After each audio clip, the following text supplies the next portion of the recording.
যখন বিষ তাকে ক্ষতি করার চেষ্টা করেছিল, ঐশ্বরিক সুরক্ষার এক অলৌকিক ঘটনা।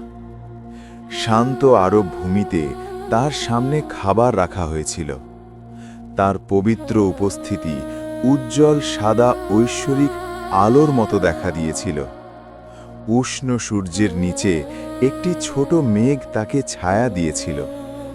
সে ছাগলের পা ধরে আলতো করে হাত বাড়িয়েছিল।